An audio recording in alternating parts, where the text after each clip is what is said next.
Hello and welcome to SPMIS Academy. Today we'll analyze important newspaper articles of 16th May 2023. Please note you can download the PDF version of today's newspaper analysis by clicking the link given in the comment section. This is a list of the topics that we will be covering from today's newspaper. The first article is about Rabindranath Tagore ji.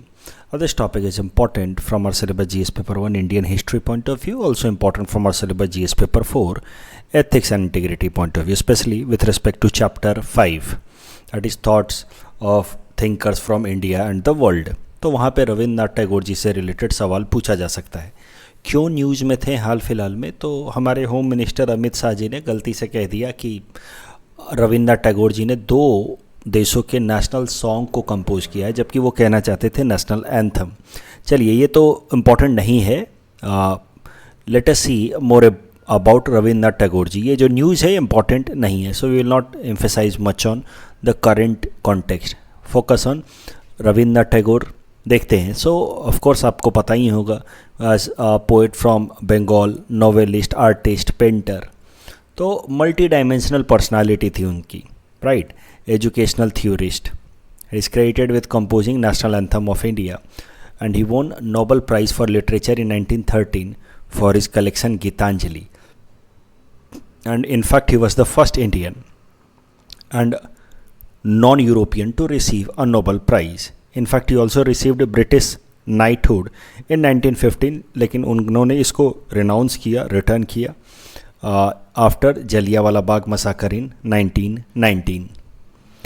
तो अब जरा देखते हैं रविंद्रनाथ टैगोर जी से related उनकी social philosophy.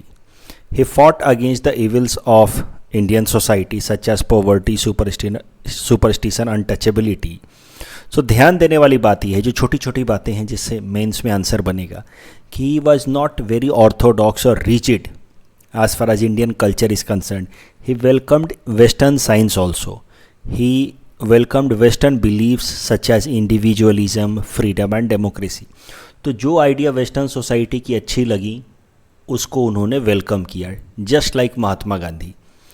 I hope आपको महात्मा गांधी का वो कोट याद होगा जो मैंने आपको कराया था क्लास में, जो वो कहते हैं कि I will not stuff my windows and allow winds to flow from every direction, but at the same time I will not be blown off my feet.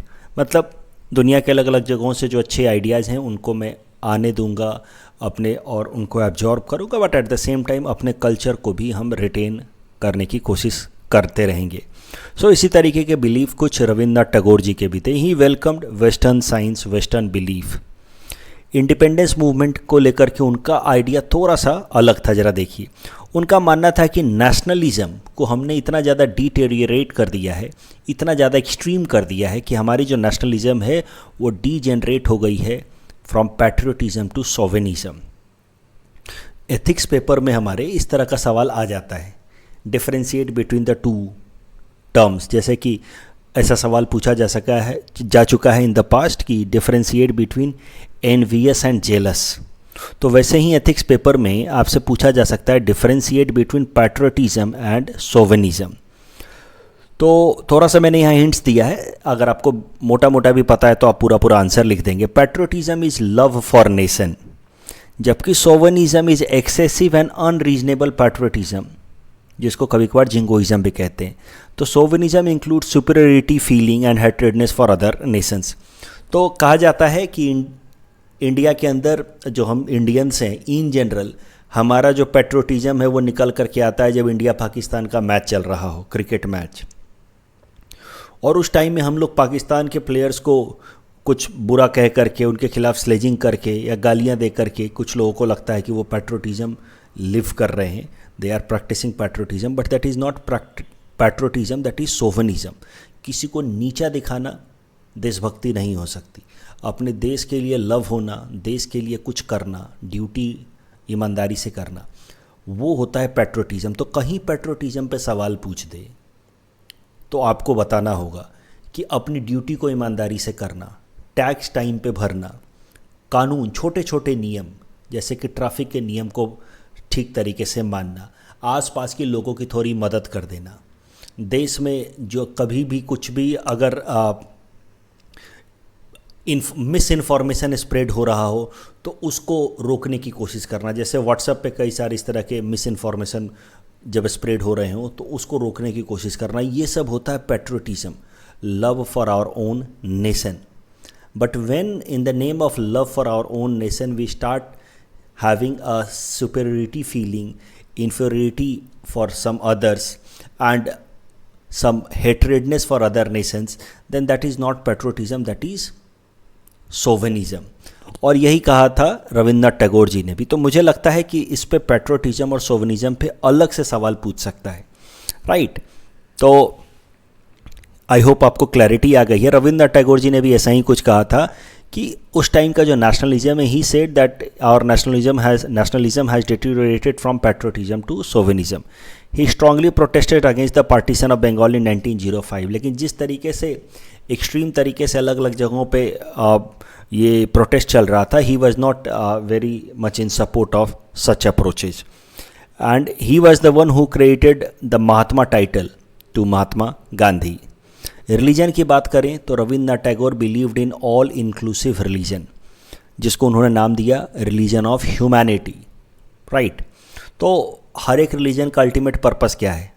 Religare से वर्ड आया है रिलीजन, मीन्स रेलीगेयर मतलब होता है to connect people, to bind people, make them और bring social harmony. तो इसी तरीके का एक यूनिवर्सल रिलीजन में बिलीव करते थे रविन्द्रनाथ टैगोर जी। किसी एक पर्टिकुलर रिलीजन के नाम पे कॉम्युनलिज्म प्रैक्टिस करना, हेट्रेडनेस प्रैक्टिस करना, that was something he strongly detested of. Rabindranath Tagore education से रिलेटेड उनके काफ़ी स्ट्रॉन्ग और इम्पॉर्टेंट व्यूज़ थे। He was very much critical of the traditional way of learning या orthodox way of learning. He believe कि ये जो ट्रेडिशनल सीखने का तरीका है that imprison children, and that is why he started a model school Shantiniketan. Shantiniketan में वो अब देश से या विदेशों से अलग अलग एक्सपर्ट्स को बुलाते थे और एक काफ़ी फ्री इन्वायरमेंट वहाँ पे इस्टेब्लिश करने की उन्होंने कोशिश की। He also widened educational commitment by founding a university, Vishwa Bharati university.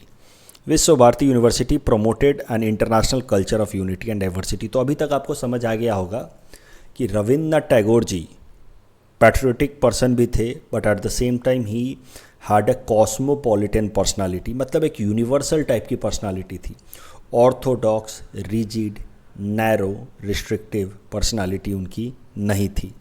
बात की जाए विश्व भारती यूनिवर्सिटी की तो ये हाल फिलहाल में न्यूज़ में था, इससे रिलेटेड अलग से सवाल पूछा जा सकता है। Vishwa Bharati university located in the Shantiniketan itself in West Bengal, established in 1921 by Rabindranath Tagore ji. The institution had given the status, it was given a status of Central University in 1951 through a Central Act. The university is known for some cultural festivals like Poush Mela and Basant Utsav. याद करना होगा क्योंकि विश्व Bharati university news में था, इस पर related सवाल आ सकता है। क्यों न्यूज़ में था वो भी ज़रा समझते हैं। यूनेस्को ने विश्व भारती यूनिवर्सिटी को हेरिटेज टैग देने का फैसला लिया है। ये जो हेरिटेज टैग होगा that will B living heritage tag. तो लिविंग हेरिटेज टैग क्या होता है? देखिए, नॉर्मली यूनेस्को किसी भी मॉन्यूमेंट को जब हेरिटेज साइट डिक्लेयर करती है तो वो मॉन्यूमेंट इन जनरल अबैंडन्ड होता है, जिसको आप डेड कह सकते हैं, जिसको अब इस्तेमाल करना छोड़ दिया गया है। But Vishwa Bharati university is first such monument which is still in use and which will be declared as a heritage by UNESCO, and that is why it is being called as living heritage. और इस कारण से विश्व Bharati university news में था। ऐसा सवाल ethics paper में पूछा जा सकता है। रविन्द्रनाथ टैगोर जी का ये कोट पूछा जा सकता है एथिक्स पेपर में। Lack of knowledge confuses intellect while education provides knowledge to true soul. Rabindranath Tagore elaborate in current context. तो मैंने हिंट्स दे रखा है यहाँ पे, अब मैं ऐसे ही डिस्कशन करूँगा क्योंकि अब धीरे धीरे एग्ज़ाम नज़दीक आ रहा है ना, तो पूरा आंसर लिखने के बजाय अब मैं एक बर्ड आई व्यू में आंसर आपको देने की कोशिश करूँगा। तो Tagore ji, Rabindranath Tagore ji, he was dissatisfied with the regular education system. जो स्कूल्स कॉलेजेस को उन्होंने कहा कि these are factories of rote learning. जिस तरीके के स्कूल्स या कॉलेजेस हैं ये फैक्ट्री ऑफ रोट लर्निंग है, और इस तरह का एजुकेशन सिस्टम जो होगा जहाँ पे रोट लर्निंग हो रही है, it fails in creating true knowledge that confuses the intellect. आप एक बात समझो, हमने जो टेस्ट पेपर चेक किए हैं उसमें हमने देखा है कि जब आप लोग लिखना शुरू करते हो तो आप लोग कभी कभार भूल जाते हो कि सवाल पूछा क्या है, और आप वो लिखना शुरू कर देते हो जो आपको पता है, ना कि वो जो पूछा गया है। जैसे यहाँ पे जब ये शब्द का इस्तेमाल किया गया है, lack of knowledge confuses intellect, तो आंसर में ये शब्द आना चाहिए कहीं ना कहीं, कन्फ्यूज इंटेलेक्ट। तो इस तरीके का education system that leads to lack of knowledge and that confuses intellect, ये आंसर में आना चाहिए।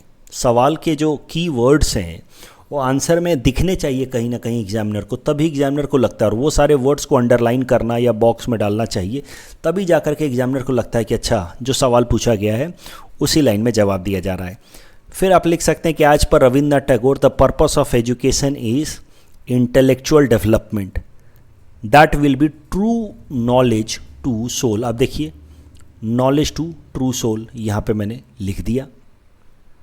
फिर सवाल पूछा है एलेबोरेट इन करेंट कॉन्टेक्स्ट, तो relevance in present time, in fact मुझे करेंट कॉन्टेक्स्ट वर्ड यहाँ इस्तेमाल करना चाहिए था, ना कि प्रेजेंट टाइम। जो पूछा है वही वर्ड इस्तेमाल कीजिए, ठीक है। तो relevance in current context, D generation of ethical standards, चूँकि हमारा पढ़ाई का जो तरीका है वो सिर्फ और सिर्फ एक कॉमर्शलाइज होकर के रह गया है, उसमें पर्सनालिटी डेवलपमेंट पे तो फोकस हो ही नहीं रहा, इंटेलेक्चुअल डेवलपमेंट पे तो फोकस हो ही नहीं रहा। पढ़ाई का मेन मुख्य उद्देश्य हो गया है जॉब लेना, and that is why it is leading to degeneration of ethical standard in society. Unemployment का प्रॉब्लम भी बढ़ रहा है, क्योंकि पढ़ाई को लेकर के या नॉलेज को लेकर के हमारा जो अंडरस्टैंडिंग है वो काफ़ी लिमिटेड है। जब हम लोग पढ़ाई सिर्फ डिग्री के लिए करेंगे तो नेचुरल सी बात है कि स्किल उतनी अच्छी नहीं डेवलप होगी। तो अनएम्प्लॉयमेंट का प्रॉब्लम हमारे देश में कम है, अनएम्प्लॉयबिलिटी का प्रॉब्लम ज़्यादा है। हमारे पास वो तरीका है या नॉलेज ही नहीं है जिससे हमें एम्प्लॉयमेंट मिल सके। मैं इन जनरल बात कर रहा हूँ, किसी स्पेसिफिक की बात नहीं कर रहा हूँ। ये करंट कॉन्टेक्स्ट में इंपॉर्टेंट है कि जब ठीक सही नॉलेज नहीं होगा तो इंटेलेक्ट कन्फ्यूज होगा। एमए कर लिया, बीए कर लिया, तमाम इंजीनियरिंग डिग्री ले ली, बेसिक इंजीनियरिंग के नॉलेज नहीं है। So that is a confused intellect. Education आज के टाइम में जिस तरीके का है, that is not helping in intellectual या पर्सनालिटी डेवलपमेंट। इस तरीके का जब एजुकेशन सिस्टम होगा, that leads to commodification of nature या women, that leads to social conflict in the form of communal tensions and disharmony. फिर प्रेजेंट रिलेवेंस में आप लिख सकते हैं, इसीलिए हाल फिलहाल में जो न्यू एजुकेशन पॉलिसी लाई गई है 2020 में, that is focusing more on rational या क्रिटिकल लर्निंग। यहाँ लिखा नहीं है मैंने, आप ऐड कर सकते हो, rather than just mugging up और रोट लर्निंग। आप लिख सकते हो कि due to degenerated education system that has failed to ignite intellect of individual, all such problems are happening. हमारा जिस तरीके का एजुकेशन सिस्टम है, that has failed to ignite intellect of individuals. The next article is India's approach of multi alignment. काफ़ी अच्छा article था, मुझे लगता है द हिंदू में आया था 3-4 दिन पहले, तो मैंने आज इसको सोचा कि कवर कर लेते हैं। इससे ऐसा कुछ भी नहीं मिलेगा आपको जो आपको नहीं पता है पहले से, बट इंटरनेशनल रिलेशंस के की वर्ड्स थोड़े से आपको मिलेंगे, उसी बहाने रिवीजन होगा थोड़ा सा, और पता चलेगा कि इंटरनेशनल रिलेशंस के सीधे सीधे सवाल जब आते हैं तो उसमें कौन कौन से की वर्ड्स का आपको इस्तेमाल करना चाहिए। हर एक सब्जेक्ट का अपना एक इन्वेंट्री होता है ऑफ की वर्ड्स, वोकेबुलरीज की। तो देखते हैं, इंटरनेशनल रिलेशन से कुछ की वर्ड सीखने को मिलेगा, आइडिया ज़्यादा कुछ नया नहीं मिलेगा।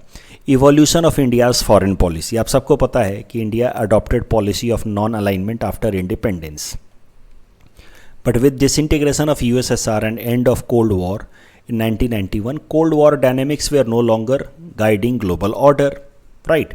And that led to change in India's approach from non-alignment to multi-alignment. ये सब vocabularies हैं international relations के, non-alignment to multi-alignment. Multi-alignment is seen in following approaches. जैसे वेस्ट एशिया की बात की जाए तो इंडिया ईरान के साथ भी ट्रेड करता है। जब ईरान पे ट्रेड सैंक्शंस लगाए गए थे काटसा लॉ के अंतर्गत, तब भी इंडिया ईरान के साथ ट्रेड कर रहा था।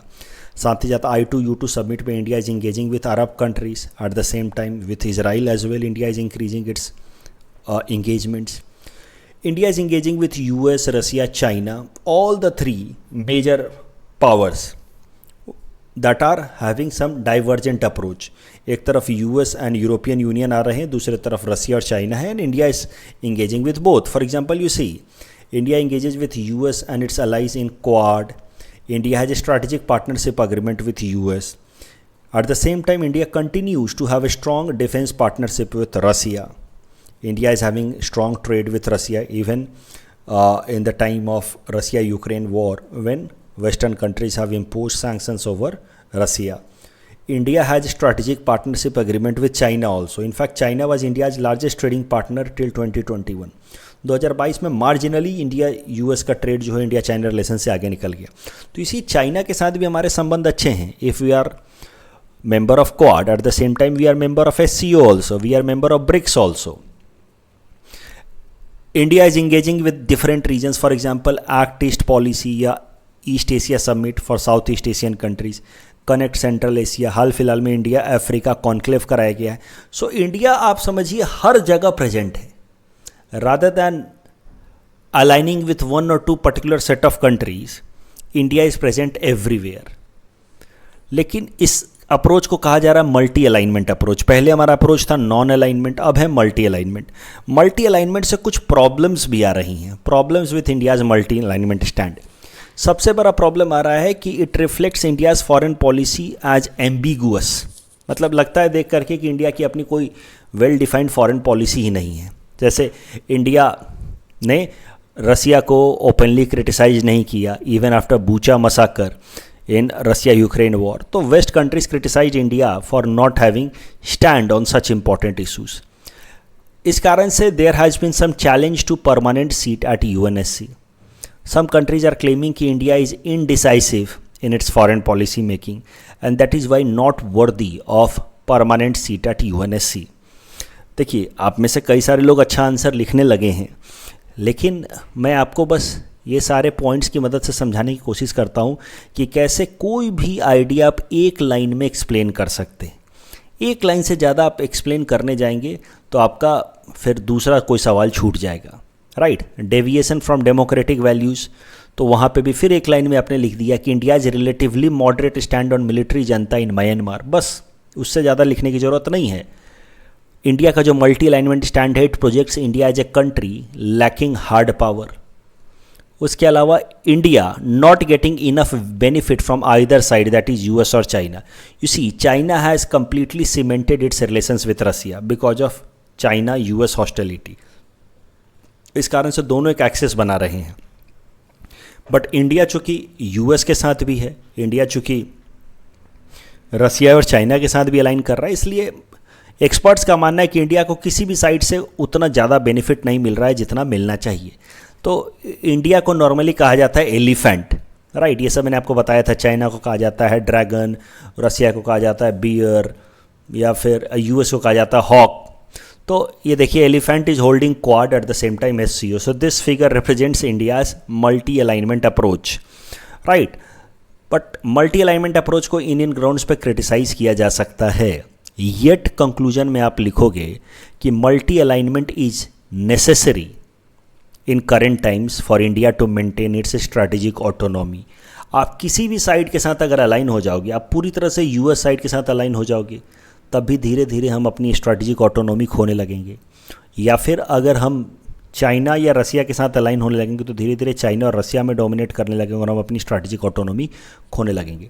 तो नॉन अलाइनमेंट, इसका और अच्छा कंक्लूजन कैसा हो सकता था कि right since non alignment to multi alignment in current times, the core of India's foreign policy was to ensure strategic autonomy. तो नॉन अलाइनमेंट का भी यही गोल था और नॉन अलाइनमेंट का भी यही नॉन अलाइनमेंट से लेकर के मल्टी अलाइनमेंट दोनों में ही यही गोल है। इस तरह का सिंपल सा सवाल दिया है मैंने, the foreign policy of India change from non alignment to multi alignment. सब की वर्ड्स को पकड़िए, किस तरीके से IR के आंसर्स लिखे रहे आते हैं। तो with disintegration of USSR and end of cold war in 1991, cold war dynamics is no longer guiding global order. This has led to change in India's approach from non-alignment to multi-alignment. India's shift towards multi-alignment, deepening India-US ties along with reaffirming ties with Russia. हमने India US relations मजबूत हुए हैं, लेकिन रसिया के साथ हमारे relations ख़राब नहीं हुए हैं। Changing attitude for Israel, relations with China along with relations in Japan, जबकि जापान और चाइना नॉर्मली हॉस्टाइल हैं, focus on middle east, membership of different forums like BRICS, SCO, Quad, I2U2, regions for shift towards multi-alignment, end of Cold War dynamics, economic needs, globalisation में interdependence बढ़ रहा है अलग अलग देशों का, India's foreign policy is evolving and हम लोग मल्टी अलाइनमेंट रखना चाह रहे हैं for national security and prosperity. अंत में मल्टी अलाइनमेंट पे जब भी सवाल हो आपको यही वर्ड से कंक्लूड करना चाहिए, ये मल्टी अलाइनमेंट हो या नॉन अलाइनमेंट हो, मेन गोल क्या है जी? स्ट्रैटेजिक ऑटोनॉमी, अपने फैसले हम खुद ले पाएँ without any external pressure. The third article is about how Sikkim became a part of India. आज सिक्किम का स्टेटहुड डे है, Sikkim statehood day, president Murmu, Rahul Gandhi joined leaders in extending wishes. So this topic is important from our syllabus GS paper to Indian polity point of view. Who knows, इस पे सवाल पूछ ले। आज 48th statehood day है सिक्किम का, 16 मई। आज ही के दिन 1975 में Sikkim became 22nd state of India. Sikkim की अगर हिस्ट्री की बात की जाए, थोड़ी सी ब्रीफ हिस्ट्री देखते हैं। Sikkim was a Buddhist kingdom under Namgyal dynasty from 1642 to 1975। तो एक किंगडम, इंडिपेंडेंट किंगडम हुआ करता था अंडर नामग्याल डायनेस्टी 1642 से 1975 तक। During British rule also Sikkim was a protectorate state of Britishers, मतलब सीधा सीधा ब्रिटिशर्स ने यहाँ पे रूल नहीं किया, उनके साथ ब्रिटिशर्स ने एक अग्रीमेंट साइन कर लिया था, but Sikkim yet remained some sort of autonomous. Protectorate state का क्या मतलब होता है? The one whose foreign policy and national defence is in the hand of Britishers. तो ब्रिटिशर्स नेशनल फॉरेन पॉलिसी या नेशनल डिफेंस देखते थे, बाकी for other reasons Sikkim was independent. In 1950 after independence of India, India sign India Sikkim peace treaty, और जिसकी मदद से Sikkim became India's protectorate. तो जिस तरीके का रिलेशन ब्रिटिश इंडिया के साथ था, वही रिलेशन इंडिपेंडेंट इंडिया के साथ भी सिक्किम ने कंटिन्यू किया आफ्टर इंडियाज़ इंडिपेंडेंस। लेकिन धीरे धीरे लोग जो हैं सिक्किम के, they started getting having some unrest as far as this Chogyal dynasty rule, Namgyal dynasty rule in Sikkim is concerned.